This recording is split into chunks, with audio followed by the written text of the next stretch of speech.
Jay-Z and Drake, before the days of even the Wu-Tang Clan and Tupac and the Notorious B.I.G. An underground movement began to emerge in New York that would forever change the landscape of popular culture.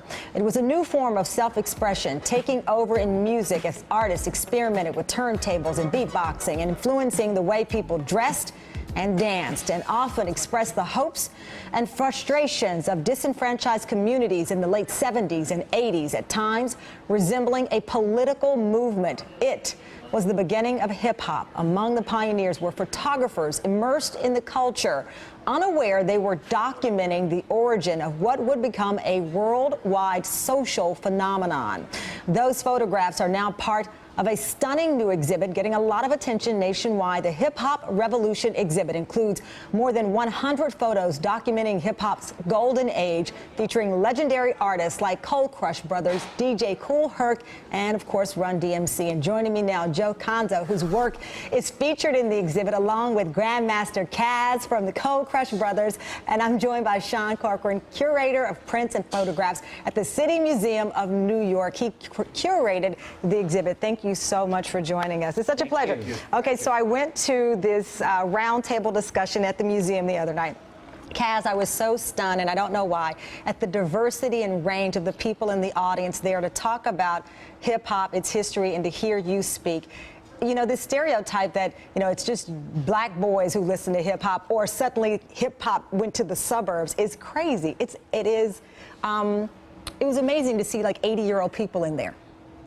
Yeah, definitely, definitely. Hip hop is 42 years old, and I mean, its interest is worldwide, and the fact that other people appreciate our culture and are starting to try to disseminate it, learn it, it gives the place where hip hop started a new awareness of it as well. So now people here domestically are like, wait.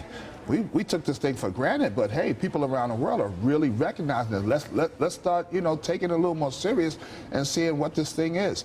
And through Joe's photographs and you know, just has piqued people's interest. Yeah. There's nothing like an image. It's nothing like an image. We can talk all day long, but a picture says 1,000 words. Joe you work with the EMT. You're the president of. I'm the vice president of the fire department. That's why he has his fire department. But at night, you're hip hop. Yes. And your pictures. How old were you when you first took the photographs? I picked up a camera at a young age, 13, 14 years old, not knowing the photos that I took growing up would be so important 30, 40 years later. How do you describe what was happening in those photos to someone who just sees that image and they're like, what's going on there? It was about having fun. It was about next Friday, next Saturday, the next party.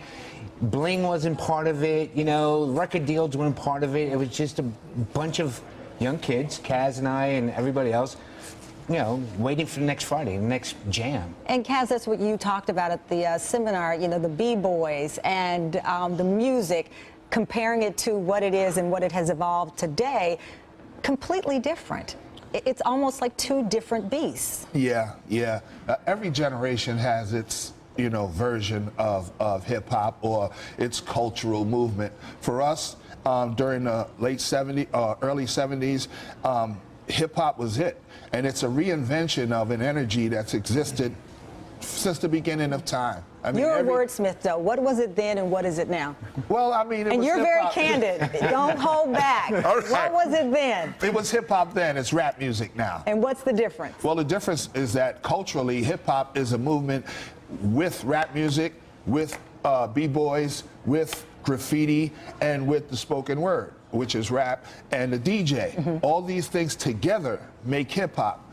Rap music is just one element of the culture, the one that's the most marketable and the one that can be sold, you know, to the world.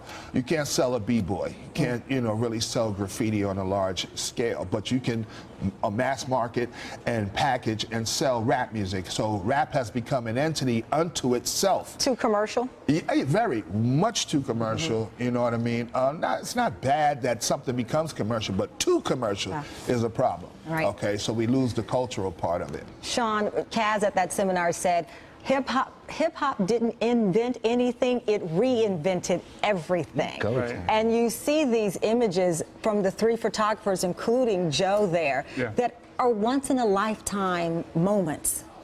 And you curated it. Were you just weeping at some of this? Because I know you love hip hop too. Yeah, you know, for me it was, you know, digging into these archives and seeing hip hop through 3 different eyes. You know, Joe, a kid who was a part of it, Martha, who was a documentary photographer who was really interested in b-boys and kids playing on the street, and then Jeanette does these beautiful portraits that become the kind of the public persona of particularly this transition to rap music. Definitely. Yeah, and for, you know, for the museum, it's all about, we get to see New York as an incubator for ideas and a place to like take all these different ideas, make it its own, and then share it with the world. I know, Kaz, you do tours, hip-hop history tours throughout New York, but when you saw, and I think the audience there captured it well, all of these years later, 40 years later, b-boys inside the New York City Museum, you know, you talk about arriving.